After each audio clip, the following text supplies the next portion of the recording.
Dobro večer, slušate Set listu, prvi hrvatski glazbeni podcast. Ja sam Luka Ja sam Adrian, ali zovite me Beti. i dobrodošli u emisiju. Dobro večer, dobrodošli. Večeras na Set listi nas čeka par albuma, zapravo obradit ćemo Cordaeov povratak, znači najavu za novi album Just Until, koji je kratki EP od 4 pjesme. Pored toga ćemo odraditi Dumpsta Funk sa povratkom njihovim i sa albumom Where Do You Go From Here. Obradit ćemo i Civilization 2 od Kero Kero Bonita. I onda osim njih ćemo malo lakše samo preći preko Moneybagg Yo-ovog novog albuma A Gangsta's Pain i Kaleovih Surface Sounds. Kao najavljeno započinjemo sa kratkim EP-om od Cordea Just Until koji je on dropao samo kompletno od nikuda. Prije toga je volio samo otvoriti sa par riječi o Cordeju koji mislim da je trenutno jedan od najboljih mladih repera. Znači on je potencijal koji taj čovjek drži u sebi, bilo to lyrical ili produkcijski potencijal, čak potencijal o pjevanju ili deliveryu repa, o idejama, o proizvodnji zapravo glazbe, on je trenutno po meni jedan od najboljih. Znači on ima nevjerojatan talent i nevjerojatno oko i uho za storytelling, za primjećivati neke uzorke oko sebe, za ispriča priče koje proživljava ili o kojima razmišlja jako često. Što se tiče njegove same povijesti, Corday je iz North Carolina počeo sa remixima nekih velikih rap pjesama kao My Name Is od Eminema ili jedan diss track na J. Cole-a koji je izašao ranije. I nakon toga se uključio u grupu YBN, gdje je tamo bio sa Nahmirom, sa Almighty Jamie i još par drugih puno loših repera usporedi na njega. Znači zajedno kao grupa su izbacili jedan album koji je bio dobar isključivo u momentima kada je Corday bio na mikrofonu, što govori puno zapravo. Nakon toga on izbacio i jedan solo projekt koji se zove The Lost Boy koji je po meni instant classic bio. Znači taj album je priča o familiji, o životu izvan familije, o slavi, o borbi sa odrastanjem zapravo, jer on ima 20 godina kada je to izbacio. Znači taj album je album iz perspektiva čovjeka koji je naše dobi, koji još uvijek upoznaje se zapravo sa životom, jer nema pojma što se događa oko njega. To je njegovo istraživanje solo voda kao umjetnik. Album ima jako puno vrlo bitnih trackova za istaknuti. Meni osobno najdraži za očekivati je R&P s Anderson Paakom. R&P je jako old school boom bap pjesma sa nekim vokalnim samplom koji je zapneti uho. Anderson Paak i on imaju nevjerojatnu kemiju na toj pjesmi, gdje jednostavno osjeti se iskustvo Anderson Paaka pored neke te mlade vatre koju lijepo pokazuje. Osim samog R&P-a, drugi notable singlovi na albumu su Have Mercy, koji je apsolutni banger, početka do kraja, znači bez sumnje, i pjesma Family Matters, koja je bila kontroverzna, ne možda na sceni, nego njemu stvorila probleme doma. Znači, on je u toj pjesmi otkrio neke stvari o svojoj familiji koje možda nije trebao otkrivati, tako je rano bar u karijeru, ili bez da ikog pita. Ja bi isto slično reagirao kao njegova familija, on je svašta rekao. Govorio o prostituciji, govorio o prodaji droge, govorio je o svakakvim glupostima koje se onako, malo se čudno gleda na ljude kad pričaju tako o tim stvarima, ali on je jako sirovo to ispričao. On je to ispričao na način na koji bi i veliki liričari našeg doba zapravo bili zavidni. Corday pokazuje zanimljivu naklonost nekim soul zvukovima. Po kvaliteti bi ga ja usporedio sa Kanyeom. Sa Kanyeom, sa mladim Kanyeom, normalno, sa čovjekom koji je nakon što je bio produciran za Jay-Z ranije je borio se da dođe da dobije šansu napraviti svoj album zapravo. I kod Cordea osjetim isto takav neki žar kao i kod Kanyea na College Dropoutu gdje jednostavno kvaliteta jednostavno vrišti iz njega, ali još nekako nebrušeni dijamant koji još neće ući u svoje još neko vrijeme, ali mislim da evo sad sa ovim EP-om koji sad obrađujemo, on lagano pokazuje on pokazuje zapravo ko on zapravo postaje. On je sad trenutno ovim EP-om u prijelaznoj fazi u novu rotaciju albuma, gdje on dokazuje da je napredovao, ali da je zadržao neke svoje korijenske stvari. Što se tiče same pjesme More Life koja otvara album, EP, jeli? Na njoj imamo feature od Q-Tipa. Sad to je odmah već šok za oko na prvu. Zato što Q-Tip je veliko ime u hip-hopu. Q-Tip je, on i Five Dog su bili founding members, osnivajući članovi velike rap grupe A Tribe Called Quest, koja je u 90-ima čuda činila. I zapravo se na njih gleda kao očeve alternativnog hip-hopa. Znači oni su koristili afričke jazz, blues zvukove, svašta bi samplali samo iz prirode što bi našli i preko toga repali u divnim melodijama. Ta grupa je zapravo bila jedna od najbitnijih rap grupa ikad u povijesti. Uz njih su normalno i velikani kao NWA, ali samo sa drugog coasta i zapravo i ranije. Ali specifično za alt hip-hop oni su bili prvi. Oni su bili veliki umjetnici. I njih se čulo jako dugo vremena.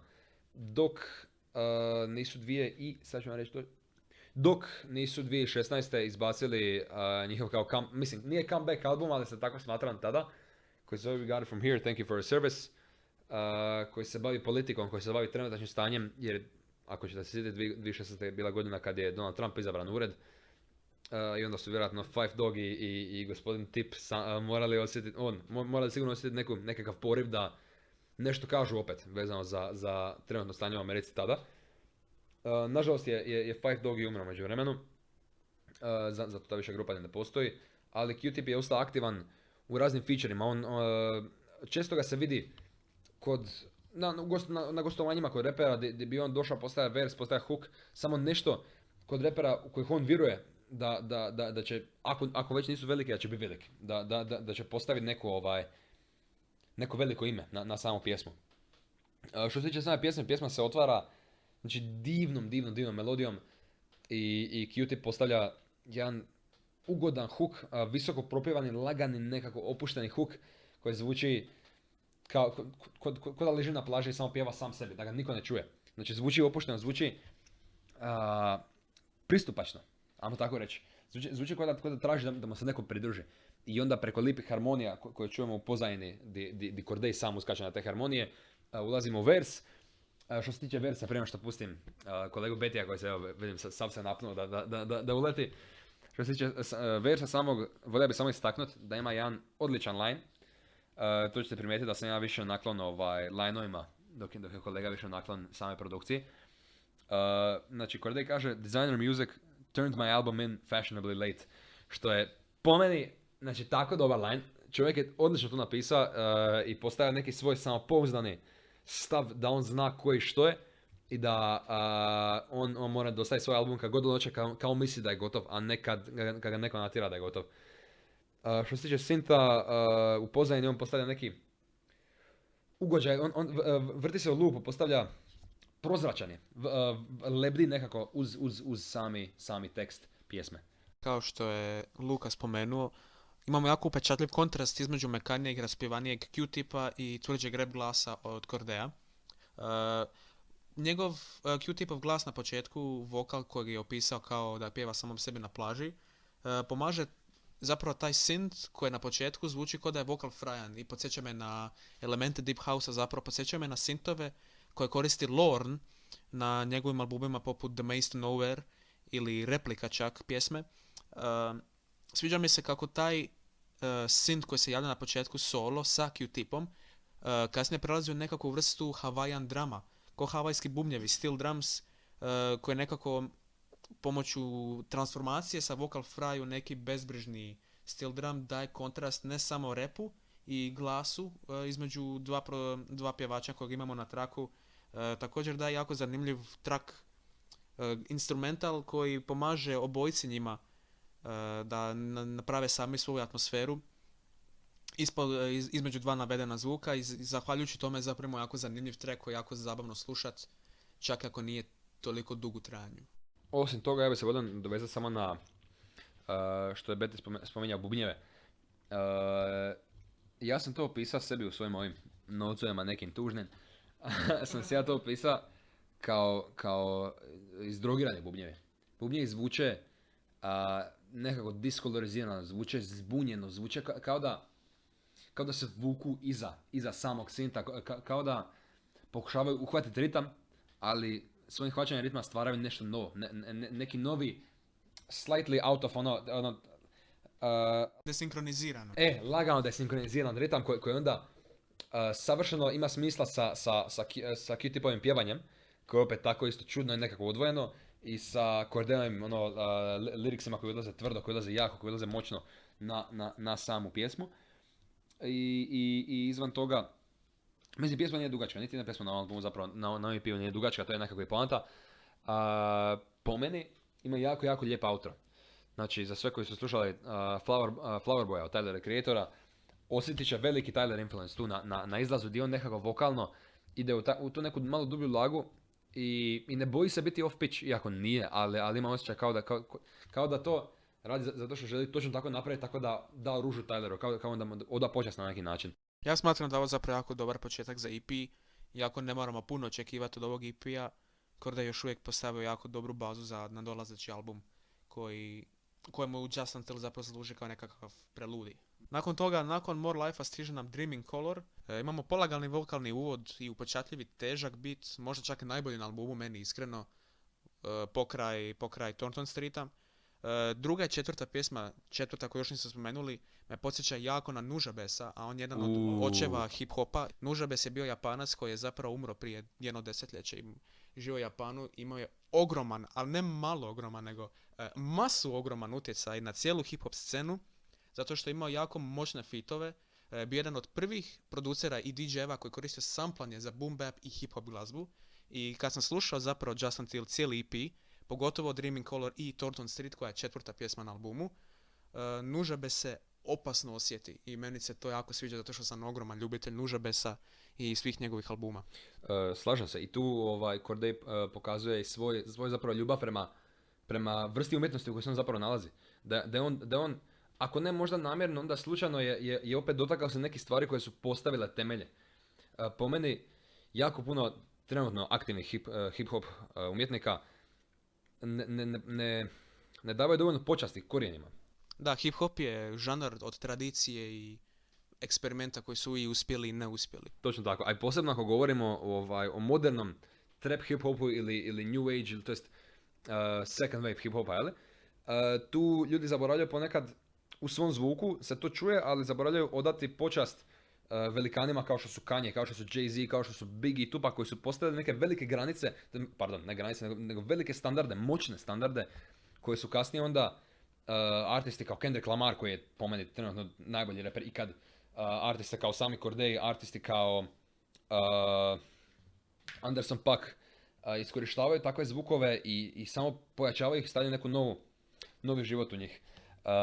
Sljedeća pjesma na samom EP-u je What's Up sa Young Thugom.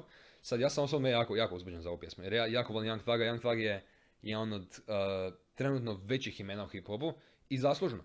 Znači, njegov stariji work je bio nevjerojatan. Znači, ono što je on radio sa produkcijom i sa zapravo tim svojim cijelim slime idejom je da napravi taj neki bljuzgavi, spori zvuk koji zvuči ko u filmu kad se stavi slow motion na nešto. Zvuči nekako sporo i teško, ali onda on preko toga spusti neke tekstove koje su nevjerojatni, koje on tako dobro izvede. Ali ova pjesma je, što se tiče ovog albuma, ova pjesma je razbija nekako tok albuma. Apsolutno se slažem, da. Kako god se meni sviđa zapravo pjesma izvan konteksta, meni je bila super. I zapravo je super, mislim, beat je super, produkcija je zanimljiva, više naklona trepu zapravo. Imaju odličnu kemiju dvojica na pjesmi. Odlično surađuju, odlično jedan ulazi, drugi izlazi. Flow na drugom versu je i jedan i drugi postave odličan tekst sa zanimljivim flowom, sa nekakvim interesantnim promjenama inflekcije vokalne, ali pjesma razbija, nažalost, razbija takav neki uzletni stil albuma i što je skroz promjena stila, koja ne paše u sami kontekst albuma, ali i beat je zastario već. Znači, jako dugo traje i sve isti, nema mi promjene, nema mi napretka, nema mi...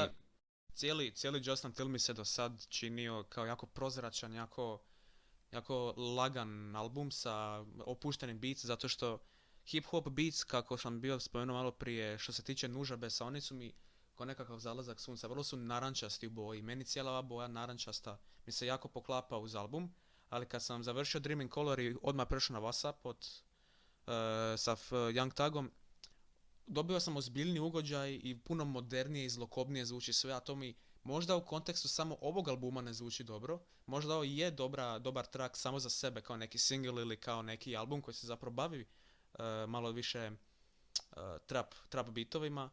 Međutim, u kontekstu Just Until sa samo 4 pjesme, što je jako malen extended play, WhatsApp mi se stvarno ne uklapa mi se nikako u temu već od Dreaming Colora, a i odmah nakon Thornton Streeta, koji srećno zapravo popravi, ne bih rekao popravi, ali vrati album natrag na... Samo bih volio prije nego što pardon što te uskačem samo, čisto da ti dam razlog, zašto ovaj EP ima samo četiri treka, zato što on je sam rekao da je album skoro gotov, da će album uskoro izaći, i ovo su jedne 4 pjesme koje su zapravo gotove kompletno, samo ih htio izbaciti, tako da digne neki hype i da fanovima nešto, da imaju što grickat dok album dođe, čisto da Pa dobro, kužim. I to mi se sviđa kada to rade artisti, zato što onda znaju da imaju aktivni fanbase koji ga čeka da ga čuju, pa želim izbaciti nešto da njegov fanbase ima slušat. Ali osim toga, mislim svejedno, Just Until mi se jako sviđa, osim treće pjesme. Nakon spomenute treće pjesme idemo na i moju i vjerujem Bettyjevu najdražu pjesmu na albumu. Najbolje. Thornton Street je divna pjesma. High point. Ulazi na tako neki lijep, neočekivano zapravo prozračan, lebdeći način. Apsolutno. Beat je sceničan, beat je vrlo slikovit, znači ja mogu zamisliti Malibu, mogu zamisliti plažu, mogu zamisliti neku dolinu uz more dok slušam ovu pjesmu i neki zalazak sunca, ali ono što mi se sviđa je što su sintovi i melodijski elementi zapravo u beatu tako slikoviti, a bubnjevi su napravljeni tako da daju neki kontrast. U kick drumu ima neki bounce, ima neki marš, nešto se osjeti da beat vuče prema naprijed. I onda kad uđe i klavir u sami mix cijele pjesme, onda se to ostavlja, to jest ne ostavlja, nego zapravo postavlja, otvara nove putove za varijaciju u dostavi teksta i u samoj obradi tema koja se obrađuje. Ja ću još samo ubaciti da, što se tiče sad samog teksta, kad sam se već toga dotakao, tekst je iskren, tekst je sirov, tekst je ono što zapravo od Cordae očekuje, storytelling sa jako dobrim deliverijem, dobrom idejom kako će se to nešto provesti. Želim opet istaknuti još jednu liniju, zato što mi je ta linija, zapravo taj jedan line sami zaokružuje cijeli EP. Znači, Cordae kaže, this ain't background music, boy, these rhymes are felt. I on time zapravo dokaže da sve ovo o čemu smo mi zapravo pričali za njih, 16 minuta, je istina. Znači, on je napravio ovaj album i napravio prošli album i radi sad i ovaj koji sad radi, da kaže nešto što ima reći, da skine nešto s prsa, jer zapravo o tome razmišlja, to ga muči. I po meni je to poanta hip-hopa, da izbaciš ono što ti je u glavi na način na koji je dinamičan, koji je zanimljiv, koji skače, koji daje neku energiju. Kao što sam rekao ranije, stvarno ovo mi je najdraža pjesma na albumu i evo Betty isto, sad tu nešto se komilja da bi letija. Pa ono što bih prvo htio spomenuti, što mi se sviđa, prvo kontekst albuma, sviđa mi se kako brzo Thornton Street dođe nakon Whatsappa. Ako slušam Whatsappa... Ne. Kako brzo dođe glupi Whatsapp, get the fuck out of here. Čuj, brate, ne uklapa mi se, nije moja šalica čaja. Uglavnom, da se vratim, ako se sluša cijeli album od početka do kraja bez šafla, sviđa mi se kako se Thornton Street skoro pa nadmeće sa trećom pjesmom sa Whatsapp. Ono što sam spomenuo malo prije za Dreaming Color, Nužabes, kao što je i Luka isto spomenuo, riječi u hip-hopu se služe da bi se izbacile nešto. Nešto što se zadržava u osobi, bilo to neka vrsta muke, ljubavne patetike ili što već. Opet bi se vratio na Nužabeza, njegova 4 albuma, Spiritual State, koji je bio vjerojatno najveći Nužabezov album. Thornton Street mi zvuči ko da je izašao sa Spiritual State-a. Toliko je dobra pjesma, toliko je dobar beat, toliko je prozračan i genijalan tekst napisan na cijelu pjesmu. Da neko stavi na Nužabez album i rekao mi je, ovo ti je pjesma Nužabeza, ja bih rekao, brate, ovo je baš dobro, nisam znao da je Nužabez izbacio. Ono što želim reći da sam ja ogroman ljubitelj Nužabez style hip-hopa, to je više boom bap hip-hop i jako blizu lo-fi, makar lo-fi tad još nije postojao.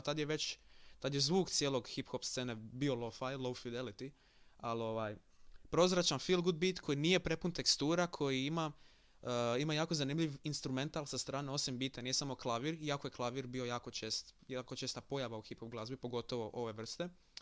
Track zvuči kao sunčano nebo, nema neke gustoće, nije rijedak, ima taman neku sredinu između to dvoje. I sviđa mi se flow i varijacija između dvije atmosfere koje se zapravo nalaze u cijelom traku. I glas isto, rap glas koji čujemo preko cijelog traka zvuči zvuči kao teenager. Zvuči mi kao teenager. Pa je, da, on je jako mlad. Pa koliko mlad? Mislim 20-21 godina, on je full mlad. Onda nije daleko. Znači, pjeva o aspiracijama, pjeva o ome što se već dogodilo, što očekuje od života, a to je bila glavna tema od Nužabezovih pjesama iz Metaphorical Music, Modal State i Spiritual State, koji su bili, ne, Modal Soul i Spiritual State koji su bili 3 najveća Nužabezova albuma. Uglavnom, zvuk koji smo dobili sa Thornton Streeta zvuči jako kao pjesma sa Modal Soula, sa Spiritual State i sa Metaphorical Musica koji su 3 najveća Nužabezova albuma. Tako da definitivno sam siguran da Cordae jako puno sluša Nužabesa prije nego što izbacio. To je završilo tvoj Nužabes TED Talk. Da, može. Thank you for coming to my TED Talk. Evo da ja zatvorim sad samo s obzirom da je ovaj album bio moj pik. A ne znam, mislim, već sam rekao sve, EP je stvarno odličan. EP je ne nadmašio moje očekivanje, nego ih je, što je po meni još veći kompliment za Cordea, točno je ono što sam očekivao od Cordea. Kvaliteta, preko bitova koji su drugačiji od onoga što se nalazi u današnjem mainstreamu. Ovim zapravo, ovim EP-om i ovim albumom koji nadolazi, ja očekujem, Cordea ne najavljuje nužno promjenu zvuka, niti najavljuje nekakav left field ili neki skroz neke nove pokušaje, nego po meni on pokazuje samo odrastanje zvuka i osobni napredak. On pokazuje da on zna što valja, što ne valja za njegove prošle glazbe i da zna to uzeti i promijeniti napredovati u tome tako da bude još kvalitetnije, da on fanovima da ono što oni vole, ali opet da se ne proda, da ne gubi sebe, da radi ono što on voli, ali na kvalitetniji način. I zato ja sam ovom albumu dao jednu čistu 8 od 10, ovo mi je jedan od dražih albuma, EP-a zapravo tehnički, koje sam čuo ove godine. Adriane? Ja bih rekao 7 točka od 10, pošto jedini treći low point na albumu možda malo snižava, ali ostale 3 su mi tamo. Critical, dobro, vratit ću ti ovo sad Dumpsta Funku. Ok, to bi bilo od Cordea, sad bi preuzeli od Dumpsta Funka Where Do We Go From Here. To je drugi album kojeg ćemo se uvati danas. Dumpsta Funk Where Do We Go From Here. Znači, cijeli album je vrlo entuzijastičan, vrlo je big room, big space. Ima ogromnu količinu ljudi koji su sudjelovali na cijelom albumu. To se čuje ne samo u produkciji, nego i samom sviranju i soulu koji je zapravo album postigao. Dumpsta Funk, imam osjećaj kao da Dumpsta Funk nije dovoljno poznat za ljude. Čak i ljudi koji kažu da slušaju funk i da se bave funk glazbom, pitam ih za Dumpsta Funk, ne, nikad čuo. Mislim, čudno mi je zato što Dumpsta Funk je trenutno jedan od najjačih funk bendova na sceni, definitivno. I to se pokazuje na ovom albumu. Ovo je prvi album koji je izašao nakon 8 godina, njihov prošli album Dirty World je izašao 2013. I njihov najpoznatiji album Everybody Wants Some je izašao još 3 godine prije toga. Znači, od njihovog magnum opusa prošlo je 11 godina. Kad sam otkrio da je Dumpsta Funk izašao sa novim albumom, imao sam jako visoka očekivanja i vrlo će mi biti drago reći da su ih sve popunili. Dumpsta Funk Where Do We Go From Here je bop, odličan album. A on sad po redu. United Nations Stomp nam je prva pjesma na albumu. Kad sam prvo to čuo, bio sam zabrinut zato što cijeli album počinje sa Marcus Kingom. Da, slažem se. Meni je isto bio šok. Znači, ja sam prvi put kad sam slušao ovaj album, sam ga slušao u autu dok sam bio džiro okolo obavljanja neke stvari. I slušam, otvoren Dumpsta Funk, otvoren album i čujem prvu stvar koju čujem gitara. I to lipa distortana gitara. Jimi Hendrix je definitivno imao utjecaj na ovo. Cijeli gitar riff zapravo ima vrlo mesnatu Hendrix. Da. Čak i glas, čak i vokal mi zvuči kao Hendrix. Jako. Što mi se jako sviđa, ali što to radi u Dumpsta Funk albumu? Da, točno to. Znači, ja sam slušam za prvu pjesmu i slušan i ja mislim, uživao sam ja definitivno u pjesmi, ali uživao sam u njoj kao rock pjesmi, a ne kao funk pjesmi. Nisam nigdje osjetio taj funky bassline, nisam nigdje osjetio te Da. neke puhačke instrumente koji su tradicionalni zapravo za funk glazbu, ali mi je bilo dobro, ono, rekao super, neka promjena zvuka valjda, gušt mi je super, idemo slušat. I album ne staje, znači album na svakoj sljedećoj pjesmi jednostavno izbacuje kvalitet, evo koji će sad kolega Beti malo pomnije objasniti. Još bi se samo uvatio sa United Nations Stomp prije nego što krenemo dalje, pošto je to dosta velik album sa više od sat vremena trajanja. Zabrinuo sam se prvo na početku, ja volim jako tu vrstu glazbe. Dumpster Funk je poznat po njihovim bitovima, jako funky basslineovima i odličnim improvizacijama i solima. Ova pjesma ima gitar solo, koja mi još uvijek zvuči jako Hendrix. Definitivno Hendrix. Pustio sam jednoj kolegi isti ovaj album, pustio sam mu prvu pjesmu i rekao mi isto to, ovo je Hendrix. Kažem, ne, ovo je Dumpster Funk. No dobro, odličan početak albuma, United Nations Stomp, jako bombastičan, jako moćan, opasan i ogroman početak, ali onda bio sam dosta skeptičan o ostatku, pa ćemo nastaviti dalje sa Make It After All. Nakon što sam poslušao Make It After All, rekao sam da, to je Dumpster Funk, je. Make It After All ima onaj funky bass, ima one funky klave, ima onaj funky beat, ima chorus Make It koji tako divno sa zakašljenima daje ritam cijelom traku. I Dumpster Funk se vraća u ono što oni rade najbolje, a to je prljavo, grungy bitovi i funk sola. Savršeno. Imamo i klavir solo koji zapravo dodaje nekakve elemente džeza, što je neočekivano, ali tebe ne smeta. Ali ne smeta zapravo, dapače, odlična promjena atmosfere kroz pjesmu, zato što je cijela pjesma baš onako ujedinjena je. Zvuči kao da ju cijeli band skupa svira, mislim naravno da je skupa svira, ali da je živi skupa. Da. Zvuk je, ono što stvarno mogu reći, je da album je konzistentan, stvarno je. Znači, start to finish, prva do zadnja pjesma, album zvuči kao da je ekipa iz benda svaki dan 24/7 provodila zajedno. Kao da su ušli jedni drugom u glavu tako savršeno da znaš sisti i odsvirat sve i samo se pogledat očima i znaš što raditi. Album zvuči kao da je napravljen namjerno u milisekundu da bude takav kakav je, da traje toliko koliko traje, da ima taj zvuk koji ima. Taj neki njihov signature zvuk, možda sa nekim malim promjenama, nisam previše upoznat iskreno sa njihovom starijom glazbom. Znači prva, druga, treća, svaka pjesma je odlično napravljena. Odlično koncipirana, odlično izvedena. Znači prva, druga, treća pjesma i sve iza njih. Sve do jedna pjesma je odlično napravljena, odlično koncipirana, odlično izvedena.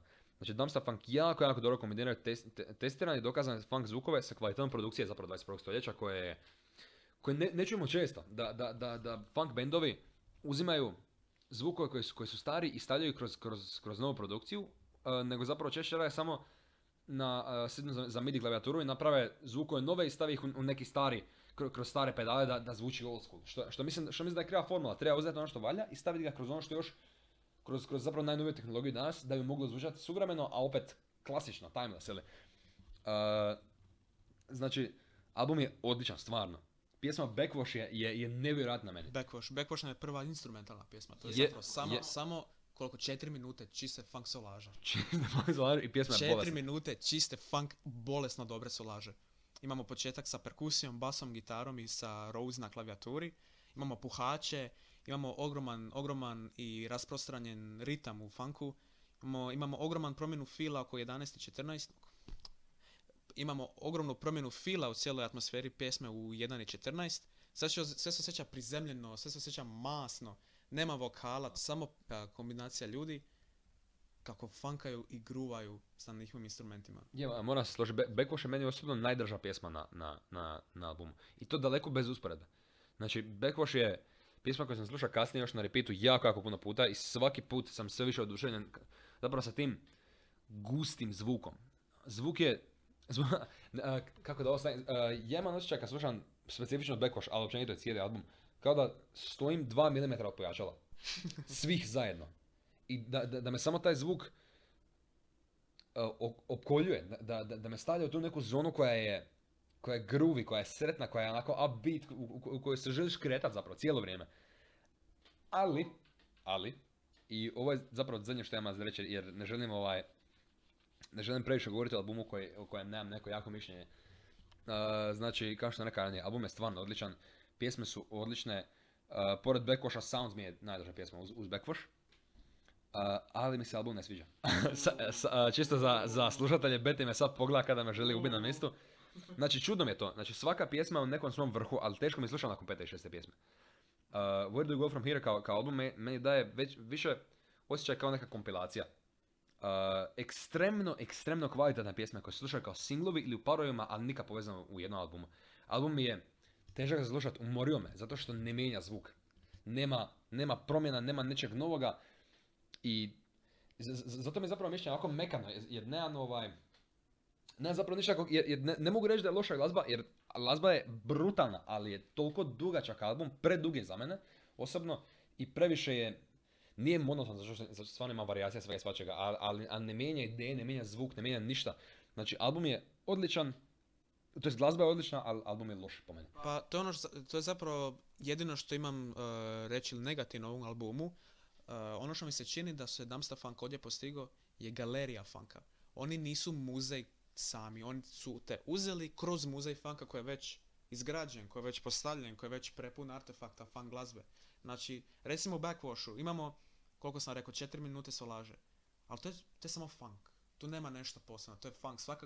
Svaka dionica, svaki instrument dobija svojih 15 sekundi slave tijekom pjesme. Imamo još jedan instrumental pri kraju albuma, njega ćemo se dotaknuti kasnije. To se slažem da ga je teško slušati zato što pjesme jesu duge. Recimo Where Do We Go From Here, pjesma koja nosi ime albuma, traje 8,5 minuta. Ili recimo, ono što mi se ne sviđa, album je jako rascijepkan na male pjesme. Recimo Backwash i Let's Get At It je isto moglo biti jedna pjesma. To moglo se spojiti jednu pjesmu zato što kad sam slušao album, Backwash i Let's Get At It se savršeno poklapaju jedno s drugima. Kad se završi Backwash, Let's Get At It jako lijepo teče napred sa flowom cijelog albuma. Jako mi se malo više sviđa nego Luki album, imam samo to za reći, ostatak albuma mi je super, čak i kraj albuma koji se zvuči kao početak sa heavy riffovima, jednim fitom, to ćemo doći do toga. To moram reći, dobro zatvor album, stvarno je. Let's Get At It, kao što sam rekao, nastavlja se sa Backwash, vraćamo se u vokalu, ali puno je smireniji od Backwasha, pošto je Backwash baš onako, kao što sam rekao, galerija funka. Sad ćemo slušati gitar solo, sad ćemo slušati drum solo, sad ćemo slušati trumpet solo, sve to super, sve to stoji, ali koliko dugo možeš to raditi prije nego što dosadi? Ja mislim da je dobar odgovor 4 minute, što je taman toliko. Ali onda imamo Let's Get At It. Let's Get At It je zapravo jako dobar bop. Meni se jako sviđa zato što ostaje simple, ne otežava neki flow, i ono što je definitivno high point na ovoj pjesmi je ritam. A cijeli album zapravo ima jako velik akcent na ritam. Sve ritmično, sve ima ima bounce, točno, ima groove i u nekim pjesmama, ja mislim pre kraju, teško je naći prvu dobu. Teško je naći prvu dobu zato što sve ima neki svoj način komuniciranja s ostalim instrumentima. I to počinje na Let's Get At It, jer ovo je prekretnica u albumu. Ova, ili možda čak se i reče Where Do We Go From Here, je dio albuma gdje se sve okreće naopačko. I onda se vraća se na instrumental, ali još uvijek ne događa se ništa novo, ne događa se nekakav high point, nema neki klimaks, ima samo promjena atmosfera, ima vokal koji je vrlo funky, ako razumiješ što ću reći, ne funky kao mood ili groove, nego zvuči kao funk. Vokal koji ima neki, mislim, na cijelom albumu svi vokali imaju priču, imaju razlog, točno to, kliklo mi je kako treba. Znači, ono što meni definira zapravo funk vokal je, funk vokal ima razlog zašto se nalazi na tom instrumentalu. Funk vokal je tamo i ti znaš da on mora biti tamo i nigdje drugdje. I slično tako ima i blues i jazz. Znači, ti neki više ekscentrični, lagano obskurni žanrovi glazbe imaju, kod izbora vokala su jako specifični, zato što ne mora svako pjeva jazz, a isto tako ne mora svako pjeva ni funk ni blues. Puno lakše jazzeru prilagoditi se u pop ili u rock ili tako nešto nego je obrnuto, zato što takvi neki više eklektični žanrovi glazbe imaju vrlo specifičnu rupu, neki pocket u kojem moraš ući kako treba da je moga deliverati ono što zapravo treba deliverati kako treba. Znači, album sam po sebi, kao što sam rekao, stvarno ide i vozi i onda mi dosadi.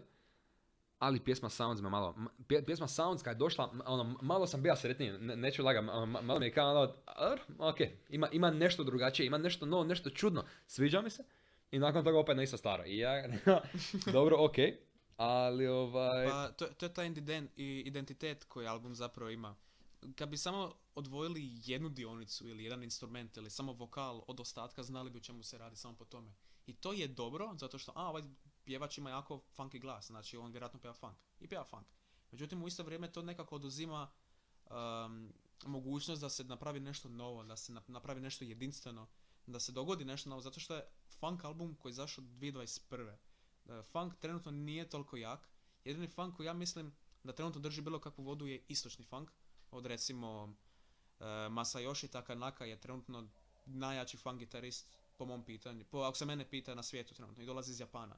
I sad, pošto Dumpster Funk bio jako tih u zadnjih 8 godina, neko bi očekivao da će doći nešto novo, neki novi rukav funk glazbe, zato što funk je stvarno, kako bi rekao, variabilan žanr glazbe, svašta se na njemu može, zato što on je proizašao iz glazbe koja je već bila varijanta na nešto drugo. Tako da uvijek možeš povesti funk u neku novu direkciju. Ovaj album to na trenutke uspjeva, a na trenutke baš i ne.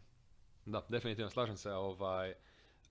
Možda je to zapravo i razlog što su napravili tako jedan, bed mi je reći ovo, ali onako jednoličan, monoton nekako album, zato što možda su imali osjećaj kao da je to jedina opcija. Jer, kao što rekao sad Beti malo prije, znači, funk je kompletno skoro ispao iz oka javnosti. I onda kad tako neka velika grupa koja je bila poznata u tom žanru, u tom niču zapravo ljudi, onda se na njih vjerojatno mora sloniti da napravi nešto što je konstantno kako bi onda kasnije, kako bi postavili sebi neku bazu, kako bi objavili zapravo svoj povratak. I onda možda izbace iduće godine album koji je zanimljiv, koji titra okolo, koji kombinira malo i blues elemente, koji ide malo i pop nekim stvarima i uzima te rock stvari koje uza i poboljšava ih, stavi neke hip-hop artiste na same instrumente, ali kako napravi neki eksperiment da se vidi što se mora napraviti. To je meni falilo. Meni je samo falilo imaginacije. Mašte mi je falilo. Album je siv meni. Da samo da clarify ovo real quick. Znači funk je žanr koji sam po sebi je pun boja i skače i pleše i vrti se. Ali za funk, znači, je ovo meni vrlo osnovno. Vrlo mi je... Da, funk 101. Da, točno to. Teško. Ono što mi je tužno, pošto je, kad je izašao Everybody Wants Some od Dumpster Funka od 2010. Oni su postigli to da dobiju neki novi zvuk u funku. Njima je taj album bio, kao što sam već rekao, magnum opus. Ali kad je izašao, očekivali smo da će oni nastaviti isti tim putem ići dalje. Međutim, kad je izašao Dirty World, koji je izašao tek 3 godine poslije, vratili su se na staro. I sad, što je malo ironično, Where do we go from here se album zove, a ja se stvarno pitam što sad? Što će sad napraviti? Napravili su album novi koji traje manje od sat i po vremena. Sat i 1 minutu. Sat i 1 minutu. Ali ima osjećaj u sat i po, ali tako? A vidiš, ako mi je to u svijesti iza da tako kažem, onda vjerojatno je. Iako bi ja mako bi neke pjesme s albuma koje su nepotrebne, kao recimo sljedeća, Ichibu. Ichibu mi nije ništa posebno. Jednostavna, upečatljiva, 6 minuta funk instrumentala. Ima saksofone, neke zanimljive, dinamika tonova, ima visoke registre, ima niske registre. Ali to je sve što imam za reći. Ichibu, jako slično Backlashu, da se samo zamijeni imena pjesme ili da se zamijene se pozicije u albumu, nema nikakvog utjecaja. Da, pa to je tragično. Ima, mislim, opet, čisto da bude jasno, sve ove pjesme su kvalitetne pjesme. Su kvalitetne funk pjesme koje se mogu slušati izvan konteksta albuma kad god hoćeš. I funkcionirat će super. Ali ako gledamo ovo kao što mi sad gledamo kao u cijelini albuma, ovaj album meni osobno 6.1 od 10. I to nategnuto 6.1 od 10. To je dosta pesimistično. Stari, jedva sam ga poslušao prvi put. Bilo mi je teško. Stvarno je. A dobro. Ostane mi počne pilata, razumiješ? Zato jesam rekao da bi trebalo nešto maknuti ili skratiti neke pjesme, zato što svaka ova pjesma ima dosta dugo trajanje. Ima jedan high point, koji je malo više od drugog high pointa, koji je za mene Where do we go from here i Let's get at it. Spomenut ću još 2 pjesme koje smatram da su jako bitne za cijeli album, to je In Time i Sounds, koji je Dujiću kao i meni zapravo najdraža pjesma na albumu. Ono što mi je fora kod In Time, jako je ironično što se pjesma tako zove, zato što ima najupečatljiviji ritam na cijelom albumu i zato mi služi kao high point. Početak pjesme zapravo podsjeća me na Benny Goodmana Sing Sing Sing sa malo mambo swing motivima na perkusiji sa tomovima i floor tomovima. To je nešto zapravo što albumu taman treba, zato što cijelo vrijeme pričamo kako je cijeli album vrlo monoton, ne događa se ništa prezanimljivo, ništa prenovo, funk kako što smo ga znali i slušali zadnjih 20 godina. In Time je jedini koji se onako bavi malo zanimljivijom perkusijom i eksperimentacijom sa ritmovima i dobama. To je ova pjesma koju sam spominjao kad sam govorio da je u ovoj pjesmi jako teško naći dobu, zato što imamo funk mood i groove koji je automatski sam po sebi već onako groovy, ritmičan, perkutivan, obojan raznim bojama, vrlo vitalan i živ. Naime, ovdje imamo još par sola koja nisu isto tako ništa posebno. Lijepo to zvuči, imamo kratki sax solo koji bi volio da traje malo dulje zato što traje, ja mislim, ništa preko 15 sekundi. Zato što, nažalost, nije... Nema vremena, da. Nema vremena zato što perkusija je tu uvatila. Imamo onda Do You i Dumpstamental, što je za mene, ako se pita, Dumpstamental je najbolje ime za instrumental u vezi funka ikad. Dumpstamental. Savršeno, bravo. Ali to je jedno što imam za reći o toj pjesmi, zato što je to još isto kao i Backwash, isto kao i Ichibu. Onako, full force funk groove sa riffovima, sa masnim basom, sve more of the same, ništa posebno. I sad ćemo završiti sa Sounds, koja je nagla promjena karaktera albuma, to je predzadnja pjesma na albumu. Vraćamo se sa funka natrag u rock glazbu, kao što smo imali u United Nations Stomp. Imamo goose gitar riff koji se nadmeće sa agresivnim bas bubnjevima. Isto kao što i bas gitara leži nisko i opasno. Zvuči mi kao da se bas gitara vuče po vrućem pijesku. Ne želi hoda kroz njega, nego ga se mora vući. Ima vrlo sparan osjećaj, vokali su rijetki, ali su prisutni. Definitivno meni najdraža pjesma zato što kljave upotpunuju sve, ali mi ne paše baš. Kljave mi ne pašu u cijelom traku zato što pošto je sve tako sunčano, ali ne na toplinu, mislim na sparinu, na žeđ, na dehidraciju sunčano. A te kljave zvuče kao 80s disco funk. Dobro, ali ajde, prolazna ocjena, ne? I Justice 2020 je završetak cijelog albuma, imamo 2 fita sa Charlie 2NA i Trombone Shorty. Ima mali trombon solo, naravno imamo jedan mali rap dio koji mi se nije toliko svidio zato što ne paše, ali ajde, eksperimentacija je uvijek prihvaćena u žanrovima glazbe, bilo to funk, jazz ili rock ili metal. Imamo moćan kratki fill na bubnjevima za početak pjesme. Vokali su uvijek nekako između stanja pričanja i pjevanja i na trenutke imamo jako malen vocal fry koji savršeno uklapa sa groovom cijelog traka. Zapravo ono što ime se Justice 2020 bavi, ukratko da kažemo, to je nekakav recap cijelog albuma. Imamo sole, svi instrumenti koji su bili prisutni kroz album se vraćaju natrag sa malih 15 sekundi slave i imamo jedan trombon solo na kraju da ga zapečati i smatram da je jako dobar i solidan, moćan kraj albuma. Moja osobna ocjena za cijeli album je jedna snažna 8. Da, to je jako drugačije od onog što sam ja zapravo dao samom albumu. Čisto da ja ubacim tu svoja 2 centa, jeli? Mislim, ako sam rekao jednom, rekao sam 1000 puta, glazba je stvarno odlična, ali album meni nije nešto upečatljiv. Slažem se sa ovim što je Betty rekao, ali jednostavno mi je dosadilo mi, ne znam. Znači, počeo sam album 2 put i oba puta mi je nakon 6. 7. pjesme nisam više mogao čuti. Fizički mi je bilo napor da sidim i slušam to. Tako da moja finalna ocjena za album mora biti 6.1 i to nategnutih 6.1. Da. Evo, znači nakon Dumpsta Funka koji je postavio, ajde, neku bar koliko toliko dinamiku između nas dvojice sad, u razlici u mišljenjima, ulazimo u zadnji album koji ćemo ovako malo detaljnije obraditi. I zapravo mislim da i meni i njemu najdraži album sad iz ovog ciklusa. Je najdraži album, jedva čekamo pričati o ovome zapravo. Znači, čisto malo za najavu, britanska indie pop grupa Quiero Quiero Bonito, koji su dosta izbacivali, kao što sam rekao, indie pop, elektropop, dance rock i neke alternativne pjesme, albume. Su se vratili sa jednim EP-em od 3 pjesme, koji da sam očekivao puno nisam, ali da sam mislio da će biti loše isto stvarno nisam. Očekivao sam solidan EP sa kvalitetnim pjesmama i nekim dobrim groovovima, nekim dobrim plesnim instrumentalima koji su pokretni, koji su šareni, koji su, ne znam, elektronički, fokusno. I to sam i dobio, ali na nevjerojatnim razinama.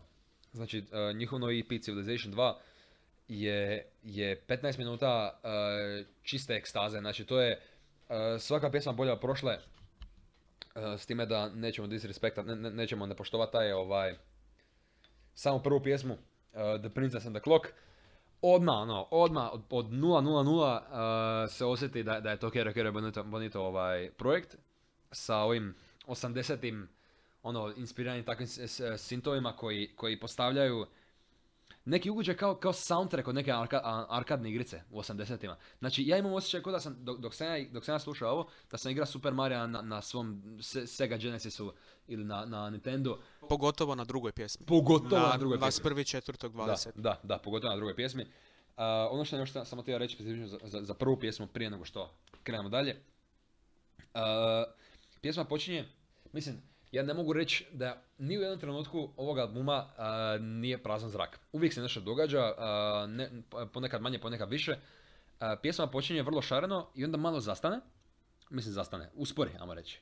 Uspori sa opticajem samih zvukova oko slušatelja, ali neka elektronička eksplozija divne kombinacije prave instrumentacije i elektroelemenata se nađe u produkciji di samo sve uđe u lice odjednom sa divnim harmonijama u prvom versu, bitom koji vozi, koji je plesan, koji je šaren, koji je neonski, aktivan je.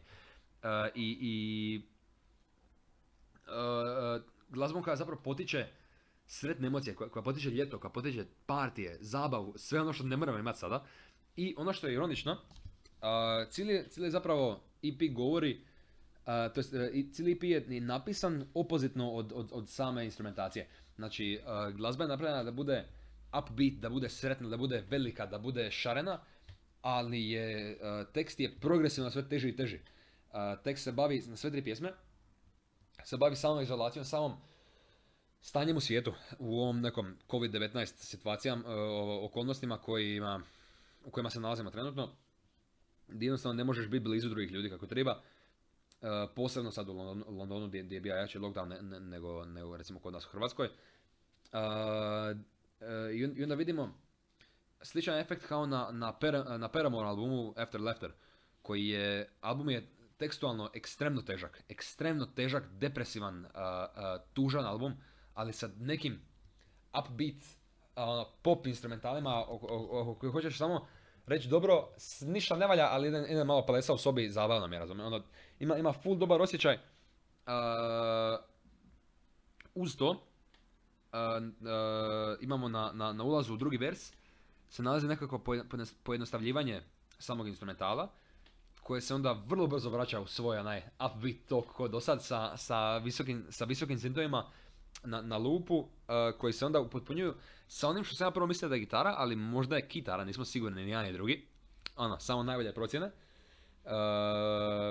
Ali onaj slide, ima jedan slide na izlazu iz samog dijela gitare koji je jednostavno moćan, koji te preuzme kako treba. Da, promjene u melodiji, kako se to novi međusobno slažu jedno s drugima. Ne zvuči mi kao da je gitara u pitanju, međutim, pokazuje neke sposobnosti koje ima gitara, kao žice, jel? Ali definitivno mislim da je to gitara zato što, ili neka vrlo napredna klavijatura za koju ni ja još nisam čuo. Znaš što mora biti? Sorry, spalo mi je na pamet. Zaboravio sam ga zove na instrument, ali inače ima klavijatura koja ti je napravljena, znači crno-bijela. Rise. To. Seaboard Rise, ja gumena klavijatura koja mora raditi slajdove. Koja ima slajdove iznad koja je mix gitare, klavijature i teremina. Ja mislim da se zove to Seaboard Rise, to je već u javnosti neko vrijeme i ljudi su to smatrali. To je već više od 2-3 godine da je to izašlo. Čak sam ja pratio to jedno vrijeme i htio sam jako nabaviti jednu jer se bavim takvim stvarima, produkcijom i zanimljivim zvukovima koje može postići. Nije ni nemoguće da se Kero Bonito ne bavi sa takvim instrumentima, zato što kao što čujemo, ne samo po ovom albumu, nego cijeloj diskografiji Kera Bonita, čujemo da su oni jako alt pop i vole eksperimentirati sa zvukovima koji još niko nije do sad radio. I isto kao što se povezuju sa tim čudnim zvukovima, nadovezuju se sa svojim vokalima i lyrics, koji se isto bave jako upitnim i jednostavno zbunjujućim temama. Flamingo, recimo.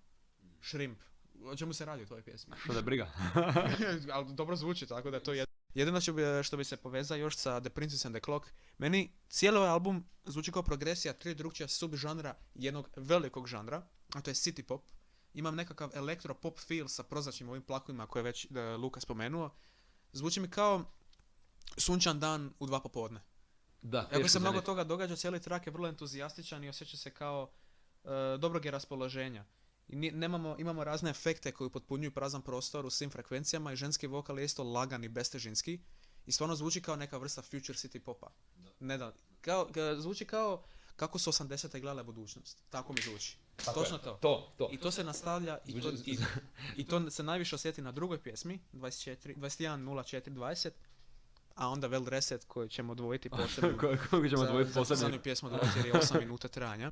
Znači, što se tiče specifično 21.04 kako je Beti sad spomenuo, ovo je bila odlična analogija, kako su 80 gledale budućnost. Meni ovo zvuči, da čisto malo specificiram točno na možda što smo obojica mislili. Si gledala crte Jetsone? Da. Zvuči kao nešto na radiju iz Jetsonsa. Znači, ko radio iz Jetsonsa što su oni vibali, slušali, zvuči nekako optimistično za budućnost. Zato je su 80-te tako bile upbeat i sve sretne i šarene, zato što su ljudi tada mislili da će sve biti divno, krasno, imali su ideje o budućnosti da ćemo mi lebditi za 20 godina, da će sve biti divno. A nije baš I onda tako. možda sad, i možda sad baš možda Sari, ovoj vokalistici i tekstopiskinji, možda njoj to baš sad treba. Baš sad takav zvuk. S obzirom na tekst koji sam ja zapravo primijetio tek u drugoj pjesmi, da baš priča o teškoj izolaciji, o usamljenosti, o izgubljenosti zapravo duha i tijela gdje ne zna što bi više od sebe, zato što ne zna kad će moći pristupiti ljudima. A ja mislim da to je nešto što definitivno 80-te nisu gledali u budućnosti. Ja mislim da su 80-te gledale naprijed prema otvorenom ljudskom društvu, o slobodi, razmišljanju i pričanja, pa čak i glazbe, što se tiče ne samo glazbe nego svih umjetnosti. Jedino što ne želim čuti, jedino što nisam očekivao čuti od Kero Kero Bonito je Vaporwave bass linija koja se javlja kroz početak i kraj zapravo cijele prve pjesme. Tako je. Baš sam sad to mislio reći, nama se diga ruku kao glavanja ovdje. Ali još zadnja stvar vezana za ove pjesme, što je sad Beti spomenuo da 80-te baš nisu očekivali ovakvu situaciju sada. Mislim da je u tome poanta. Da je ovo sad, da Kero Kero Bonito ovaj zvuk koriste ironično. Da kao teški kontrast teksta i okolnosti i samog zvuka albuma koji je poletan, meni ovaj album zvuči kao da ću ja sutra ići u klub i ču to. A ništa od toga ne mogu, ni A, ni B, ni C. I onda je mislim da je to bila poanta. Vrhunac tih subliminalnih poruka se definitivno najviše gleda u Well Rested. Što ćemo prije nego što krenemo na Well Rested, zato što o toj pjesmi ima najviše pričat. Mogu da ja samo jednu stvar reći o Well Rested, koja je meni vrlo bitno da ja kažem. Dobro, reći. Znači ovako, prva stvar na mojim notovima ovdje, ovim tužnim, o Well Rested je samo jedna crtica gdje piše Cowbell. Sad, ja hoću napomenuti da kad god ja čujem Cowbell u ovakvim pjesmama, meni te pjesme skoče za 10 bodova gore. Ja tako volim taj Cowbell, ne znam zašto, ali mi super mi funkcionira sa ovim nekim razbijenim ritmom i neonskim tonovima synthesizera i elektroničkih bubnjeva koji se tu koriste. Znači, cijeli kontrast ovog nekog vaporwave ugođaja, same pjesme i Cowbella, koji bez razloga je tamo, ali tako dobar, je savršeno izveden. Slažem se, samo sam se htio vratiti na sekund kad je Luka spomenuo Jetsons.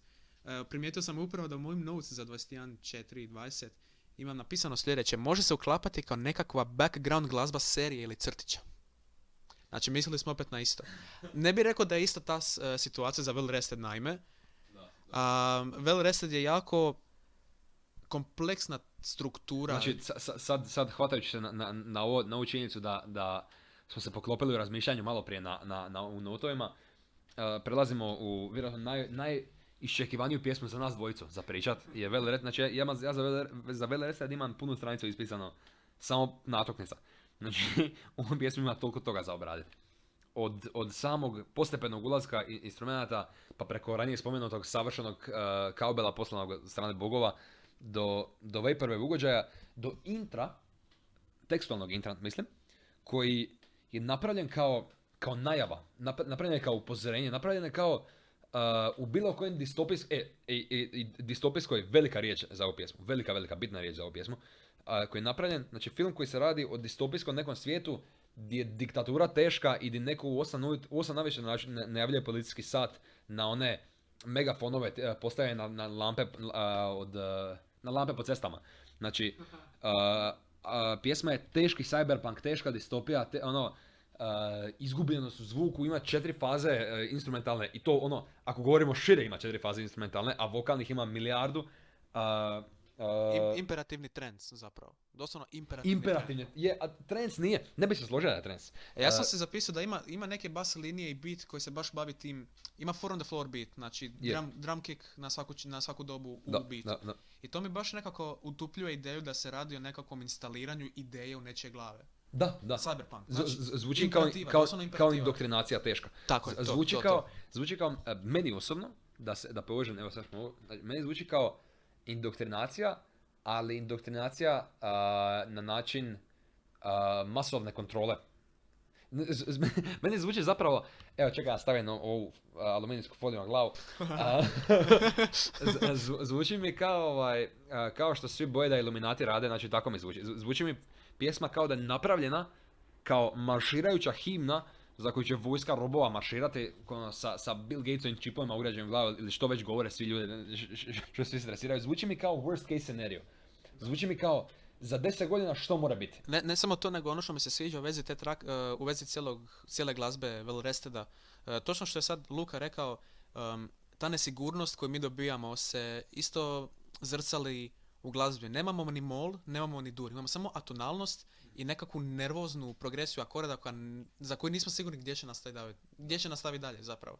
I puno imamo SFX-ova u pozadini. Glas nema neke isključive melodije, nema vokalne linije. Sve je jako nesigurno, sve je zbunjujuće. Da.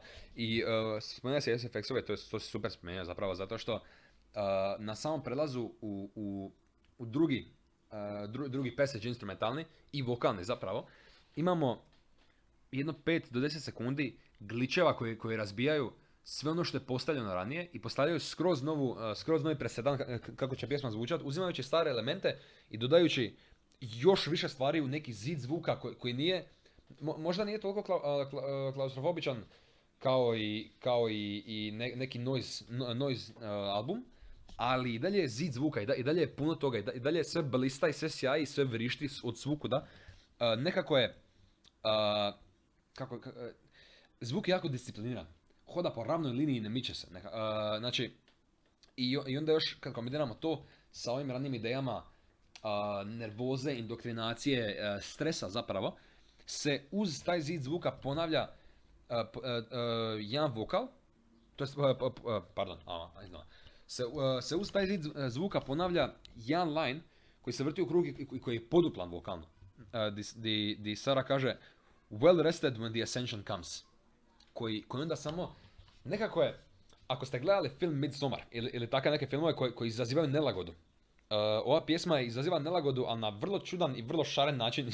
Nema mi smisla da slušam ovako neki komad elektropopa koji bi inače bio, ako bi zanemarali tekst, bio bi ono ljuti dance hit, da slušam to i da stresiram o budućnosti zemlje i hoće da nas Overlord počne kontrolirati.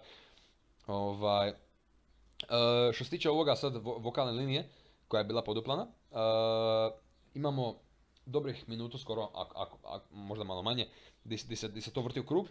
I onda imamo drugu eksploziju zvuka, prelaz u treću fazu pjesme. Dame i gospodo, 3 minute i 51 sekunda. da. Znam točno gdje, znam točno kako zvuči, zato što samo tih 5 sekundi glazbe na cijelom albumu i od svemu ovo ostalome što smo pričali danas, ovo uzima apsolutan stage. Da. Ta eksplozija zvuka nakon Well Rested When the Ascension Comes, ta apsolutna promjena glazbe, nekako naglašava gledajte ovu distopiju i zgrožavajte se s njom i ne možeš ništa poduzeti u vezi ovoga da promijeniš išta. Zvuk klimaktično uđe zapravo nazad, instrumenti zapravo klimaktično uđu nazad u pjesmu, ali kako bi kontradiktirala tome, Sara šapće, ali visoko šapće, ali više ne priča nego sad pjeva. I onda to postavlja neku melodiju koja na prvu je jako ono, kako bi rekao, deložirate iz neke komfort zone, razumiješ? Slušaš pjesmu koja je bila sekund pjevanje, pa onda ponavljanje u nadi, ne znam, slušanja naredbi, i onda ide u neko lagano opušteno pjevanje, šaputanje visoko koje se gubi u zvuku i koje ti samo pojačava onda još neki stres zapravo. Pojačava stres što se mora dogoditi, kako se mora situacija trenutno razvijeti. Meni se zvuči vrlo psihodelično. Vrlo psihodelično i jako trippy. Osim toga, imamo i onda, i vjerovali ili ne, još jedan, znači četvrti vers, ako se ne varam, pretposljednji, koji je kompletno propjevan, opet, di se koriste motivi koji samo izazivaju, barem meni osobno, ja govorim za sebe, koji vokalno izazivaju razmišljanje o trenutačnom svijetu, o COVID-19 situaciji, o raznim globalnim problemima koje nas sad stavljaju neko stanje beskrajnog upitnika, dok u zadnjem versu ulaze 808-ovi instrumental, koji... Znači, mogu sad ponoviti. Dobro, znači 808. Fuck, dobro, okej. I onda nakon tog pretposljednjeg versa koji je isto pun upitnika, pun pitanja, pun stresa, pun nesigurnosti zapravo, u zadnji vers u instrumentalu ulaze 808-ovi i zvuk vode koja teče u pozadini. Zvuk vode koji ja osobno objašnjavam, ili bar sebi objašnjavam, kao da oni koriste vodu kao dokaz života, kao izvor života, da smo još uvijek tu, zato što pjesma završava sa lineom Doomsday hasn't come yet, you cannot stop civilization. I onda mi voda nekako, meni u glavi voda objašnjava kao tu smo još uvijek nešto teče, koliko god se sve propada, koliko god sve gori, a ne na zabavan način, toliko opet imamo osnovu, opet imamo tu neku bazu koja god je najgora moguća katastrofa, bila pandemija, bila nuklearna katastrofa, opet imamo tu nešto. Opet smo ovdje, opet se ne mičemo. Pa, ja mislim da je takav završetak albuma taman i albumu ne treba više ništa osim ovoga što smo već dobili ovdje. Iskreno, kad sam tek počeo slušati ovaj album i kad sam ga poslušao prvi put, nisam očekivao da će ovako završiti. Kad je počeo da je Princess and the Clock i 21.04.20, osjećao sam da će cijeli album i ovaj Well Rested također biti ili malo suptilan, ili će biti samo na trenutke eksplozivan, kao što se recimo događa u drugoj pjesmi sa tim city pop filom, arkadom, Super Mario type glazbe iz starih 90-ih. Može se uklapat ko neka background glazba, ali ovaj Well Rested je takva šaka u lice, takav plus, takav doomsday realization, da smo otišli tamo gdje ne možemo se vratiti više. Sve zvuči jako avangardno, cyberpunk i disfunkcionalno. I taj zvuk vode da označava život se slažem, zato što voda je život. Da nema vode, nema života. Cijeli track postaje sve bolji i jako mislim da kad imate ovakav track, kad imate ovako nešto jedinstveno, jako je teško doći do kraja nečeg ovakvog. Završiti ovakav track gdje se toliko puno toga događa, je tako vibrantna glazba, kako završiti nešto tako? Ja mislim da su ideju sa tom vodom pogodili direktno. Slažem se. I ti ja sam još samo baciti sebi, specifično sad za taj kraj, jer mi je sad dok smo bili u razgovoru mi je kliklo na koju pjesmu da to podsjeća, možda ne po formi, ali po tekstu i po ugođaju zapravo. Znači, ova pjesma je zapravo cijeli album, realno, priča o izolaciji, priča o budućnosti i o nesigurnosti iste. To jest o negarantiranoj budućnosti i nesigurnosti iste. Jedan album koji je meni imao sličan efekt, samo normalno drugačiji žanr, drugačije izveden, je od Bring Me The Horizon novi EP koji je izašao prošle godine, koji se zove Post-Human Survival Horror. Sa Baby Metal featom. Sa Baby Metal featureom, koji je, by the way, koji je bolestan, nevjerojatan. Zadnja pjesma na tom EP-u zapravo se zove One Day the Only Butterflies Left will be in your chest as you march towards your death. Ta pjesma se ta pjesma stavlja vokalista Bring Me The Horizon Olija u ulogu čovjeka, a Amy Lee iz Evanescence-a, koja je na feature pjesme, se nalazi u ulozi zemlje. I pjesma završava sa nevjerojatnim crescendom svega, sa Olijevim vrištanjem o prolasku života, o propadajućoj zemlji, i onda samo jednom tipka na klaviru i ništa drugo. I to meni ima isti ugođaj kao i ovo. Priča zapravo o stvarima na kojima... Priča zapravo o stvarima o kojima mi mislimo da nemamo kontrole, a zapravo imamo jako puno kontrole, samo to ne vidimo ili ne želimo vidjeti iz upravo straha o kojem se zapravo i radi cijeli album, o tom stresu, o tom neprihvaćanju činjenice da smo mi sami generalno krivi za stvari koje se nama dogode kao vrsta. Za neke stvari više, neke stvari manje, ali na sve možemo utjecati. I ovaj album nevjerojatno kvalitetno, kroz sretne i plesne zvukove, istražuje duboko deprimirajuće teme. Dobro. Kroz zapravo sretne, plesne, poletne, šarene zvukove, moćne zvukove, istražuje jako deprimirajuće teme koje stave čovjeka u neko razmišljanje iz kojeg je teško izaći ponekad. Kao što očito piše u tekstu.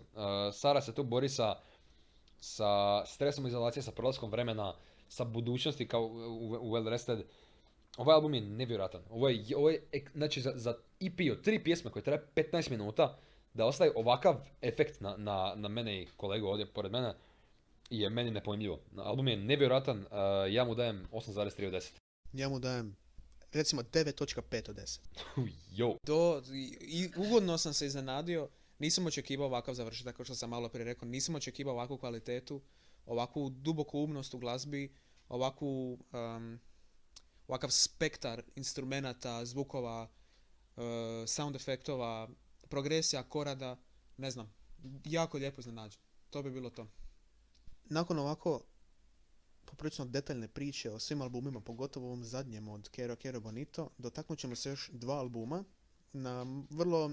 Nećemo ići u toliko duboke detalje kao do sad, zato što ni meni ni kolegi nije bilo toliko zanimljivo pričati o ovim albumima kao ova prošla 3. Ja ću spomenuti kratko Surface Sounds od Kalea. Kaleo je jedna grupa ljudi koja je zapravo puno popularnija nego što neki od nas znaju. Grupa ima jako puno streamova online, puno se više bave online glazbom nego koncertima, sa preko 60 internacionalnih certifikata. Naime, kad se čuje da je grupa tako uspješna, od njih se očekuje originalnost, nekakvo mjesto u glazbenoj industriji. Nažalost, Surface Sounds ne pogađa puno toga. Kod mene, kako sam slušao Surface Sounds, nisam mogao, evo sad napamet ne mogu se sjetiti niti jedne pjesme, ili niti jednog trenutka, ili niti jednog dijela iz lyrics, koje me onako tjeraju na nekakvo razmišljanje, tjeraju na nekakav detaljan razgovor ili misli o tome. Cijeli album izvuči kao najobičniji rock ili prog rock iz 80-ih, da, možda to čak je, i ranije. To je zapravo meni osobno, i to se moram se tu nadovezati tu, meni osobno to veći problem. Ja bi rađe mrzio album, da je pregrozan i da imam 100 stvari reći za njemu, nego nema reći ništa. Ovaj album je toliko bolno mediocre, toliko je znači ja fizički osjetim bol u plućima kada ja pričam o albumu. Zato što toliko je osrednji i toliko je ništa specijalno, ništa zanimljivo, ništa novo, ništa, znači kompletno je suh. Znači taj album je teška zobena kaša. Da. Teška, obaviš što nema obaviti, ali ništa zanimljivo, stvarno. Ja bi osobno dao tom albumu 4,7. Ja nemam niti ocjenu, zato što ne znam što da kažem o njemu. Njihov prošli album AB je, kao što smo gledali statistike, skupio bolesno ogroman broj streamanja.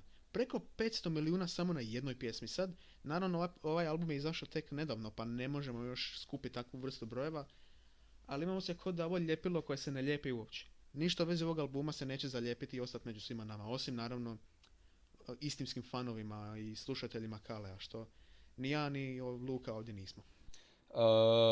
Evo sad je kolega spomenuo ovako jedan osrednji album, ja ću se nadovezati sa jednim albumom koji isto nije mene oduševio, ali ovaj čak nije osrednji, ovaj je zapravo samo loš. Što ću? Znači, Moneybagg Yo reper iz Memphisa iz Tennessee-a, je izbacio album od 22 pjesme, ni više ni manje, koji se zove A Gangsta's Pain. Sad, A Gangsta's Pain kao koncept i kao zapravo title, kao ime albuma, meni zvuči zanimljivo, zato što sam slušao takve albume u prošlosti, slušao sam Ready to Die od Biggie-a koji je bio album koji se bavi njegovim okolnostima u Brooklynu, o sadašnjosti, o boli, o svemu što se događa. Tako nešto očekuješ kad vidiš tako ime. Ne i ne. Znači, ovaj album je 22 pjesme koji se previše oslanja na jako slične synth trap elemente koji dosade ekstremno brzo. Fali mu progresije u bitovima, jako se u tekstu se oslanja na fleksanje. Ne priča Gangsta's Pain, nego priča reper koji ima para, razumeš? Što inače u hip-hopu niti je novo, niti je loše. Znači, inače kad ja... Wow! Što se tiče fleksanja, ja imam isto momente kad ja cijenim to u hip-hopu. To nije ništa novo, ništa loše. Znači, Jay-Z je to radio i to je radio pravilno. Znači, kao neki svoj Rags to Riches story, gdje bi on pričao kako on stvarno nije ima ništa i kako se borja i kako sad ima novaca i kako se sretan s time i sad ih ulaže u pametne stvari ili nije bitno, ulaže ih u auta, briga njega. Znači, on je sam sebe doveo do tu. A ovo je samo fleksanje, dobijam pare i onda ih troši na žene i luksuz. Kao u pjesmama sljedećim. Znači, pjesme Just Say That, Hard for the Next Time, Time Today, Clear the Air i Shota se ili Lala se bave sve istom tom tematikom. Ono što moram jedino istaknuti kao pjesmu koja me zapravo bila čak zanimljiva, što ne mogu da govorim, pjesma Vokiša. To je pjesma koja istražuje ovisnost o linu i njegovo kontradiktorno mišljenje o tome. On njemu jasno da je ovisan, ali opet toliko to voli da ga onda da se ne mora zaustaviti. I u toj pjesmi se nalazi sva supstanca albuma zapravo. Album nema neki kredit zanimljive, nema neke zanimljive feature, nema zanimljive versove, niti bitove, ništa. Album je vrlo ok. 3,9 od 10. To bi bilo to. Neki će uspjet, neki neće. Ima puno albuma koji su izašli prije ko zna koliko godina, još uvijek drže vodu, a zatim dobijemo ovako novi album koji jednostavno ne razumije poantu, nema nikakvu intuiciju, nema nikakvu svrhu. Dobro. I tako, dragi slušatelji, s ovime ćemo večeras završiti našu prvu epizodu Set Lista podcasta. Nadamo se da ste uživali u slušanju. Kolega i ja nismo profesionalci u držanju podcast emisije, nego smo samo dva prijatelja koja jako vole pričati o glazbi. I shodno tome možete u sljedećim epizodama očekivati i singlove i malo drugačije epizode i razne druge segmente koje ćemo obacivati u sljedećim mjesecima. Tako da se nadamo da se veselite tome kako se mi veselimo. Hvala na slušanju i doviđenja. Hvala lijepa, doviđenja.